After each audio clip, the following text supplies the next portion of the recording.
스스로 괴롭게 하고라는 제목으로 하나님 말씀 전하겠습니다. 사진 한 장 보여주실래요? 여러분 이 사진 보면 뭐가 생각나시나요? 우리 예전에 이런 대회 많이 하고 지금도 하고 있나요? 하도 뭐 여성 차별 뭐 이런 이야기 나와서 지금은 그렇게 요란하게 못하는데 옛날에는 3개 지상파 방송사가 생중계를 하고 진선미 뽑히면 카퍼레이도 하고 막 그랬는데 저거는 2022년도 필리핀에서 있었던 미스 어스 대회입니다. 그러니까 세계 4대 미인 대회가 있는데요. 우리가 알고 있는 건 미스 유니버스만 알고 있는데 여기에 몇 가지를 더해서 미스 어스 대회가 있었는데 지난 2022년 작년도에는 필리핀에서 있었어요. 그런데 이제 4명의 수상자, 최종 후보자예요. 이제 이 중에서 1등, 2등, 3등, 4등을 뽑는 자리였는데 이렇게 보니까 4명 중에 동양인이 있죠. 왼쪽에서 두 번째 보이는 저 동양인이 한국인일까요? 아닐까요? 우리 한국인이에요. 이름은 최민아수. 이름이 왜 그런지 모르겠어요. 이름이 최민아수. 미국에서 커뮤니케이션을 공부하고 있는 토종 한국인입니다. 그런데 저 미스 어스 대회에서 누가 1등을 했을까요? 다음 사진 보여주실래요? 우리 대한민국이 1등했어요. 대한민국이 전 세계 미인 대회에서 1등한 케이스가 몇 건 안 돼요. 그 중에서도 미스 어스, 전 세계 미스 어스 대회에서는 처음 있었다고 합니다. 1등을 했어요. 우리 미인 대회에서 뽑히는 1등하는 기준은 뭘까요? IQ가 높으면 1등 할까요? 아니면 성품이 고우면 1등 할까요? 아니면 미인 대회 기준은 예뻐야 합니다. 얼굴도 예쁘고 몸매도 예쁘고 하는 몸짓 뭐 이런 것 여러 가지 심사 항목이 아주 다양해요. 저 마지막 장면은요. 최종 후보 4사람까지 좁혀놓고 저기에 이제 한 사람씩 사회자가 단 중앙에 불러다 놓고 질문 하나씩을 해요. 그러면 이제 이 질문을 받으면 나머지 3사람은 어떻게 하냐면 스피커를 쓰고 있어요. 아주 큰 소리가 나오는 음악. 그러니까 이 마지막 질문은 공통 질문인데 서로 듣지 못하고 미리 준비하지 못하게. 그래서 한 사람씩 나와서 심사위원과 청중이 있는 데서 이 질문을 받고 이 질문에 답을 해야 돼요. 질문이 뭐였더라? 마지막 질문이 뭐 기후 위기에 대한 뭐 어떤 생각들을 어떻게 하면 해결할 수 있는지 이런 수준 높은 질문인데 여기에 거침없이 너무나 멋있게 잘 대답을 했어요. 누가요? 우리 한국의 최민아수. 그래서 이제 1등을 하게 됐는데 미인 대회는 하여튼 뽑는 게 그 기준이 예뻐야 됩니다. 선발 기준 당연히 미의 아름다움이죠. 예뻐서 뽑는 것이 미인데요. 그런데 이 미인 대회가 있지만 전 세계 미인 대회가 있지만 또 전혀 그렇지 않은 그런 미인 대회가 있는 나라도 있어요. 어떤 나라느냐? 다음 사진 보여주실래요? 지금 저기는 어디냐면 위에 글씨 적혀 있는 대로 미스 사우디 아라비아. 사우디 아라비아에서도요 미인을 뽑아요. 그런데 어떻게 뽑냐면 저렇게 가려놓고 뽑아요. 그러면 도대체 뭘로 뽑는다는 것일까요? 실제로 저렇게 해서 미인 1, 2, 3등을 뽑아요. 해마다. 그럼 어떻게 뽑을까요? 어떤 기준으로 뽑을까요? 여기서는요 화려한 몸매, 외모의 예쁘고 아름다운 모습, 머릿결의 아름다움 이거 못 보죠. 이 나라에서는 비키니 수영복이 금지예요. 그러니까는 절대 수영복 모습도 볼 수가 없고. 그럼 어떻게 뽑을까요? 여기서는 외모가 아니라 뭐로 뽑냐면 도덕성, 교육, 심리학, 국제 이슈에 관한 자원봉사 경력 그리고 제일 중요한 것 어떻게 아이를 도덕적으로 잘 기를 수 있는가 이런 것들을 봐서 1, 2, 3등을 뽑는다고 합니다. 한마디로 외적인 아름다움을 보지 않고 내적인 아름다움을 보고 뽑는다는 것이죠. 그런데요, 과연 어떤 기준이 인간의 내면의 모습을 평가하고 가치를 매길 수 있을까? 요즘 커피숍에서 반말을 하거나 진상을 부리는 손님을 종업원들이 뭐라고 부르는지 아십니까? 이런 분들은 손님이라고 부르지 않는데요. 손놈이라고 부른답니다. 뭐 가게 보면 그런 진상 손님들 있잖아요. 옷을 사갔는데 택도 뜯어버리고 며칠이나 입고 난 뒤 옷을 바꿔달라고 진상을 부리는 그런 아줌마 아저씨들을 이런 종업원들이 뭐라고 부르냐면 개줌마 개저씨라고 부른대요. 우리 인간의 내면에는 분명히 어떤 모습이 있을 거예요. 근데 그 모습이 어떤 사람은 신사처럼 점잖은 모습의 사람도 있고 그 사람의 내면의 모습이 어떤 공주처럼 또 아름다운 사람도 분명히 존재할 겁니다. 이 중동의 오래된 글에 이렇게 적혀 있었다고 하네요. 하나님은 인간들끼리 서로 잘 지내며 살라고 인간에게 손을 2개가 아닌 3개를 주셨대요. 우리 손이 2개 아닙니까? 첫 번째는 오른손, 두 번째는 왼손. 그럼 또 다른 손은 뭘 줬을까요? 우리 내면의 안에 있는 겸손을 주셨대요. 여러분 공감하셔요? 그래서 겸손이라고 하는 것은 그래서 우리 내면의 모습을 표현하고 나타나고 또 상징하기도 합니다. 여러분의 내면의 모습은 어떤가요? 나의 내면의 모습은 어떤가요? 우리 내면의 모습에는 어떤 모습이 존재할까요? 그리고 한 걸음 더 나아가서 우리가 겸손하게 되면 우리 내면의 모습이 잘 드러날 수 있게 되는 것일까요? 그렇게 드러난 우리 내면의 모습은 과연 아름다울까요? 오늘 우리 본문은요, 계속해서 살펴보고 있는 7월 절기의 핵심 대속제일의 제사 규례 최종 결론에 대해 오늘 우리 본문은 기록하고 있어요. 그 결론은 한마디로 29절, 우리 16장 29절 영상을 통해 함께 했습니다. 시작. 너희는 영원히 이 규례를 지킬지니라. 7째 달 곧 그 달 10일에 너희는 스스로 괴롭게 하고 아무 일도 하지 말되 본토인이든지 너희 중에 거류하는 거류민이든지 그리하라. 아멘. 오늘 본문 16장 레위기 16장 29절에서는요.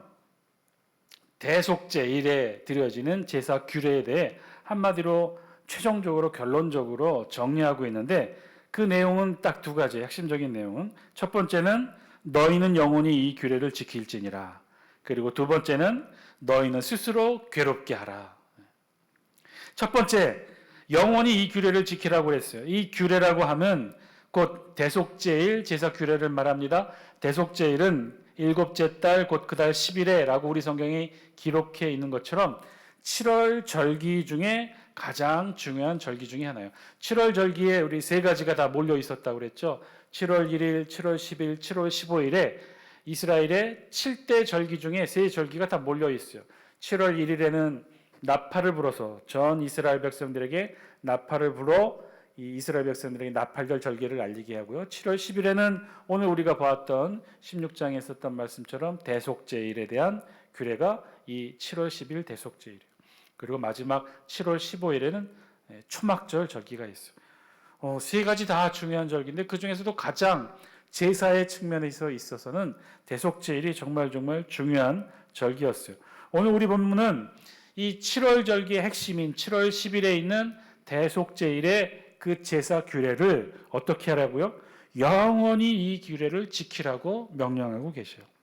다시 말해서 이 대속제일의 제사는요, 매년 끊이지 않고 절기로 계속해서 해마다 반복하여 지키라는 말씀인 거죠.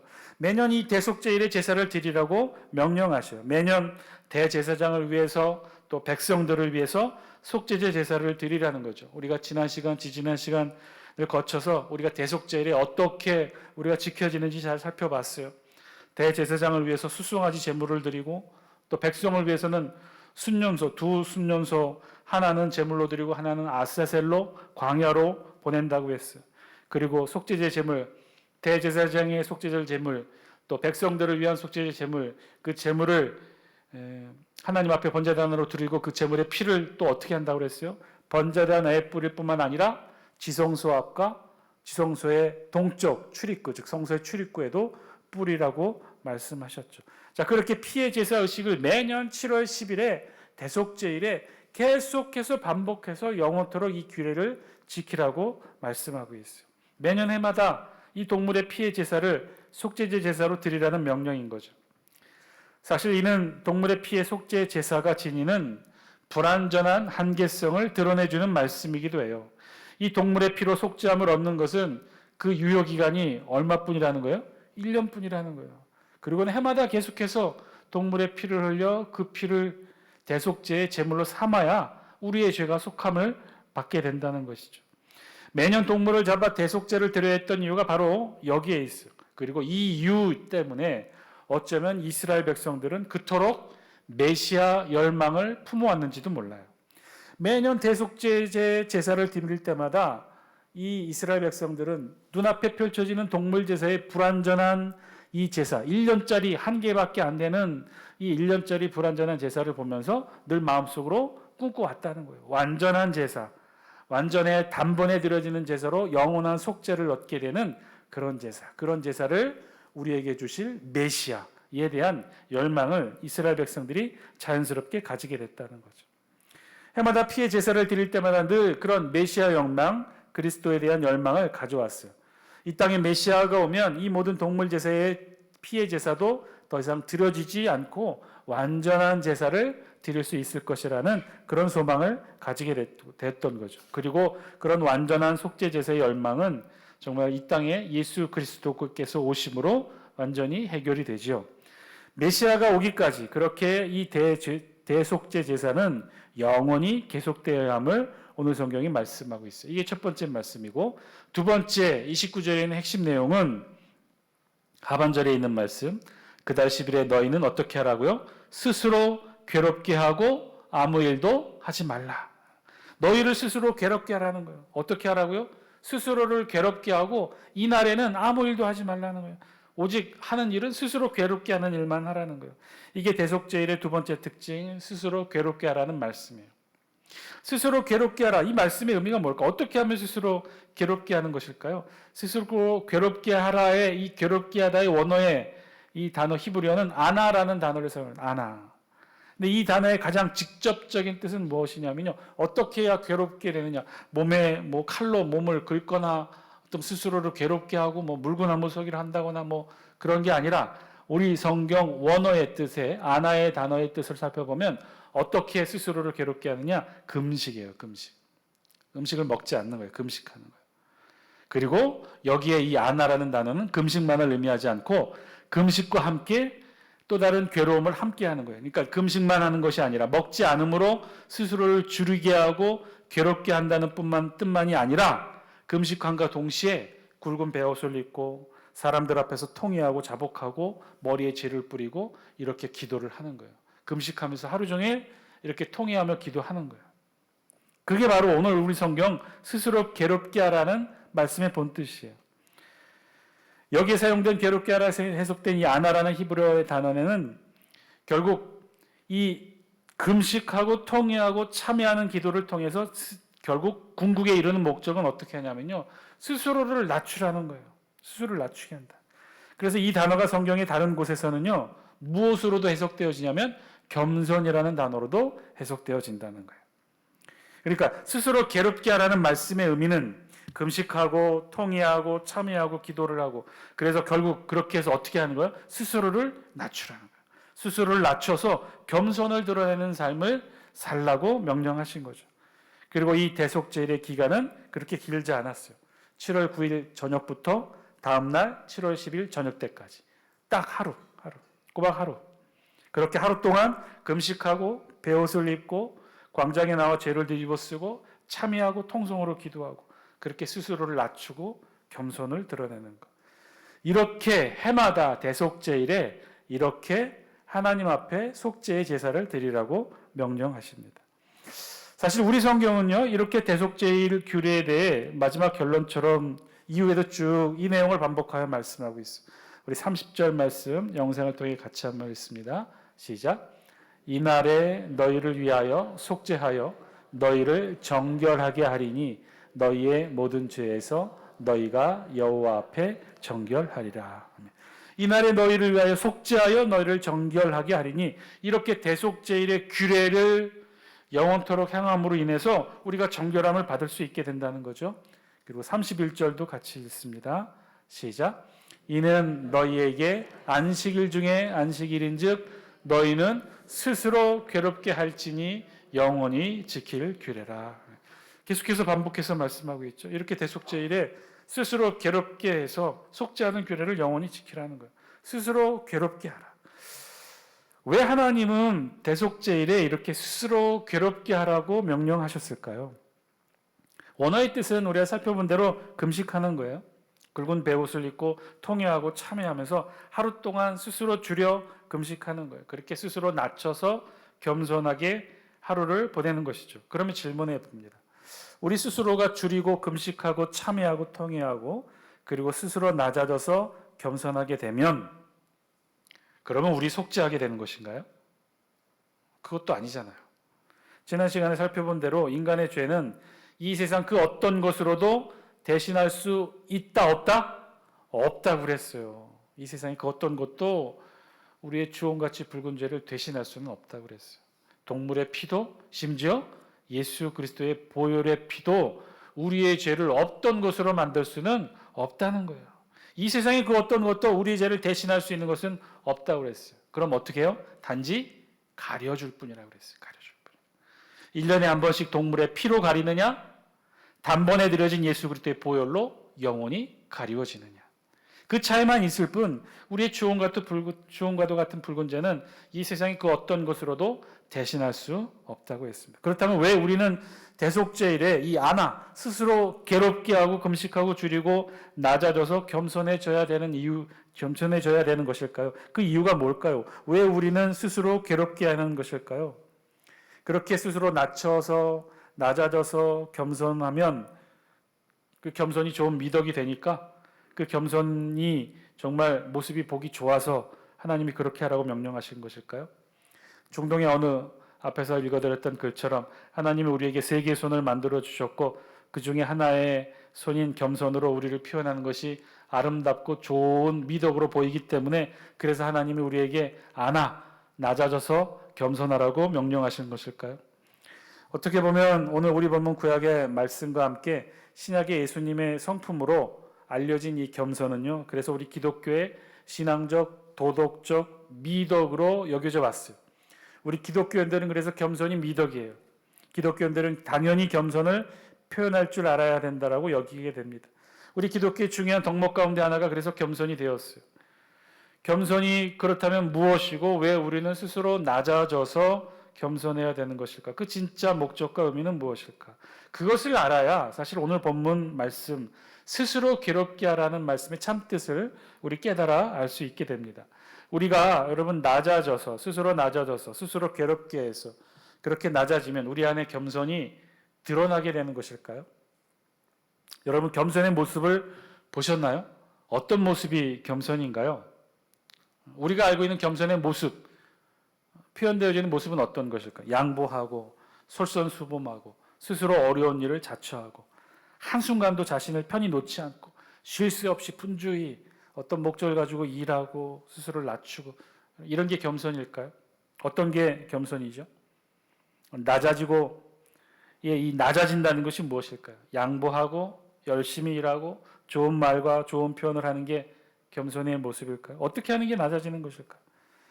이 땅에 많은 그리스도인들이 어쩌면 이 스스로 괴롭게 하는 것, 스스로 낮아지는 것, 겸손을 사실 우리 잘못 이해하고 있는지도 모르겠어요. 그러니 열심히 스스로 괴롭게 하고 헌신하고 겸손하게 헌신하고 봉사해도 그 모습을 보고 누군가는 또 상처받고 아파하게 되는 이유가 바로 여기에 있는 것이죠. 사랑하는 장숙회 성도 여러분, 오늘 말씀을 통해 우리에게 주신 하나님의 음성 저와 여러분들이 들을 수 있게 되기를 바랍니다. 겸손, 스스로를 낮춘다는 것은요, 스스로를 괴롭게 한다는 것은요, 그것의 진짜 의미는 그렇게 해서 내 안에 또 다른 아름다움의 미덕과 신앙의 모습, 겸손의 모습을 드러내는 것이 결코 아니라는 거예요. 여러분, 아무것도 없는 무로 창조된 우리에게 내면의 아름다움이 있다면 얼마나 있을까요? 우리 안에 내면의 아름다움이 과연 있을까요? 여러분 내면의 여러분 내면은 아름답습니까? 여러분 우리 스스로가 잘 알고 있지 않습니까? 우리 내면의 모습이 얼마나 아름답지 못하고 추한지. 내가 스스로 낮추고 스스로를 괴롭게 한다고 해서 그래서 내 내면의 모습이 겸손의 아름다운 모습이 드러난다는 것 정말 그럴까요? 그렇지 않아요. 만약에 정말 그렇다면 저와 여러분들은요 여기에 있지 말고 산속으로 가서 참선하고 돌을 닦아야 돼요. 벽 보고 참선하고 고행하고 돌을 닦으면 그래서 우리 안에 모든 것들 다 내려놓으면 우리 안에 나쁜 생각들, 악한 생각들 다 내려놓으면 정말 우리 안에 있는 그 핵심, 참 진리, 참선, 참 아름다움이 있어서 그것을 발견하면 그것을 꺼내놓을 수 있다면 우리가 해탈의 경지에 이르고 득도하고 참선에 이르고 그렇게 경지에 올라 스스로 신이 되는 그런 거 하려면 여기 있지 말고 산으로 가셔야 돼요. 과연 그럴까요? 우리 안에 욕심과 욕망, 더러움 다 드러내면 거기에 정말 아름다움, 보석과도 빛나는 보석처럼 빛나는 정말 아름다운 우리 내면의 아름다움이 있을까요? 천만의 말씀, 만만의 콩떡이에요. 우리 기독교에서는 절대 그렇게 말하고 있지 않아요. 왜요? 우리는요, 절대 그렇게 지음받지 못했기 때문에 그래요. 이 세상의 모든 피조물과 마찬가지로 우리는요, 무엇으로 지음받았어요? 아무것도 없는 무로부터 하나님이 말씀으로 이 세상을 창조하셨어요. 그래서 저와 여러분들의 근원은 뭐냐면 무예요. 아무것도 없는 것. 우리 안에 있는 것들 다 걷어내어도 우리에게 남는 건 뭐가 남냐면요, 존재의 근원인 무, 아무것도 없는 무. 그래서 결국은 그 무의 나락으로 떨어지는 게 우리 인간의 한계라는 거예요. 그런데 무슨 돌을 닦고 우리 안에 더러움을 다 걷어내면 우리 안에 해탈의 경지가 있어서 우리가 스스로 신이 될 수 있겠습니까? 그건 정말 말도 안 되는 이야기죠. 우리 성경은 절대로 그렇게 말하고 있지 않아요. 왜냐하면 우리는 그렇게 창조되지 않았기 때문에 그래요. 그렇다면 하나님은 우리에게 왜 스스로 그렇게 괴롭게 하라고 명령하시는 것일까? 왜 하나님은 우리에게 스스로 낮아져서 겸손하라고 말씀하시는 것일까요? 겸손해져 봐야 그렇게 해서 드러나는 우리의 내면의 모습 하나도 아름답지 못하는데 왜 우리가 낮아져야 되는 것일까요? 사랑하는 장수께 성도 여러분, 우리가 낮아져야 되는 이유는요, 사실 따로 있어요. 낮아져서 겸손해져서 우리의 내면의 아름다움을 드러내서 그렇게 아름답게 살라고 우리 하나님이 명령하신 게 아니에요. 우리가 낮아져서 겸손해져서 우리의 내면의 모습이 드러나고 내가 돋보이고 내가 드러나는 것이 아니라 내가 낮아져서 결국 누구를 높이라는 거예요? 하나님을 높이는 삶을 살라는 거예요. 사랑하는 장수께 성도 여러분, 오늘 말씀의 의미를 제대로 깨닫는 저와 여러분 되시기를 바랍니다. 우리가 낮아지고 우리가 겸손해지고 우리가 스스로 괴롭게 하는 단 하나의 이유가 있다면 그것은요, 우리가 낮아지고 하나님을 높이는 거예요. 하나님께 영광을 돌리는 거예요. 사랑하는 장수께 성도 여러분, 우리가 겸손해지고 우리가 낮아지고 우리가 스스로 괴롭게 하는 오직 유일한 단 하나의 이유는요, 그것은 우리를 통해, 그렇게 낮아진 우리를 통해 하나님께만 영광 받게 하려고, 하나님께만 영광 돌리게 하려고, 하나님께만 영광 받으시도록 그렇게 우리가 낮아지는 것인 줄 믿습니다. 그런데 우리가 낮아지고 겸손해지고 그래서 우리가 드러나고, 그런데 우리가 자꾸 주목받게 되고, 그렇게 되면 우리의 낮아짐을 통해 누가 영광을 받는 거예요? 하나님이 영광 받는 거예요? 내가 드러나는 거예요? 내가 주목받는 거예요? 이 땅에 많은 그리스도인들이 잘못 알고 착각한단 말이에요. 내가 낮아지고 내가 겸손해지면 내가 드러나는 줄 알아요. 내 신앙이 드러나는 줄 알아요. 내가 헌신하고 내가 놀랍게 신앙 가운데 우뚝 선 줄 안단 말이에요. 그거 그렇지 않다는 거예요. 그건 의미를 제대로 알지 못하는 거예요. 아까도 말씀드렸잖아요. 우리 안에 내면의 모습은요, 하나도 아름답지 않아요. 그거는 제가 이렇게 목소리 크게 떠들지 않아도 여러분들이 잘 알고 계시지 않습니까? 우리 안에 내면의 모습이 얼마나 추악하고 더러운지. 근데 그렇게 자꾸 그곳으로 내려가라는 이유는 내가 낮아져야 하나님이 영광 받으시니까. 내가 낮아져야 하나님께 영광 돌려드릴 수 있으니까. 그것이 이 땅을 살아가는 우리 그리스도인들에게 낮아지고 겸손해지고 스스로 괴롭게 하라는 하나님의 말씀의 의미예요. 사랑하는 장수께 성도 여러분, 우리의 목적은 그래서 하나님께 영광을 돌려드리는 것입니다. 우리를 통해 하나님이 드러나는 삶을 사는 거예요. 우리가 그래서 잘 사는 것은, 우리가 신앙적으로 잘 사는 것은 그래서 우리의 삶을 통해 하나님이 영광 받으시는 거예요. 내가 드러나는 것이 아니라, 내가 칭찬받는 것이 아니라, 내가 주목받는 삶이 아니라 하나님이 드러나고 하나님께 영광이 되고 하나님만 바라볼 수 있는 삶, 그렇게 살아가라고 하나님이 우리에게, 저와 여러분들에게 오늘도 명령하십니다. 스스로 괴롭게 하여 스스로 낮아져서 겸손한 삶을 살아라. 스스로 낮아져서 자꾸 내가 드러나고 내 자랑이 되고 내가 무엇인가를 하려고 하니 괴롭기만 한 것이 되겠죠. 사랑하는 장수께 성도 여러분, 내 삶을 통해 하나님이 드러나는 삶을 살아가시는 여러분 되시기를 바랍니다. 내가 낮아짐으로 하나님이 높아지는 삶을 사시기를 바랍니다. 내가 괴로움으로 하나님께 영광이 되는 삶을 사시는 여러분 되시기를 바랍니다. 이 저녁 저와 여러분들 함께 기도하기를 바랍니다. 우리 지금 고난주간 보내고 있죠. 예수님의 고난의 십자가를 묵상합니다. 예수님의 고난의 십자가, 우리 주님이 그렇게 보내시지 않았어요? 우리 주님도 십자가에서 한없이 낮아지심으로 하나님의 영광 드러내셨죠. 우리 주님 내재하고 있는 그 신성의 능력으로는요, 충분히 그 십자가의 죽음 걷어내고 십자가 위에서 예수님의 영광, 하나님의 영광이 아닌 예수님의 영광 드러내실 수 있어요. 12군단이나 더 되는 천사들을 동원할 수 있는 능력이 우리 예수님에게 있지 않았습니까? 그 놀라운 힘과 능력을 가지신 분이 십자가 지키는 몇 명의 로마 군병의 창칼에 그대로 묵묵히 죽어가셨단 말이에요. 죽음을 당하시지 않고 십자가에서 내려오실 수 있어요. 십자가 뭐 다 풀어헤치고 그 지키고 있는 몇 명도 안 되는 그 로마 군병 다 물리치고 그 가운데 찬란한 영광과 빛 가운데 하늘로 올라가실 수 있어요. 그렇게 예수 그리스도의 영광이 드러날 수도 있었어요. 그런데 우리 예수님 그렇게 하지 않으셨어요. 묵묵히 하나님이 내려주신 그 십자가 안에 묵묵히 죽어가셨어요. 아버지여 어찌하여 날 버리셨나이까. 하늘을 향해 울부짖으며 그렇게 죽기까지 우리 주님 낮아지셨어요. 그래서 이 땅에 하나님의 영광을 드러내십니다. 사랑하는 장수교 성도 여러분, 우리도 예수님처럼 우리의 영광이 아닌 하나님의 영광을 드러내는 삶 살아가게 하여 주옵소서.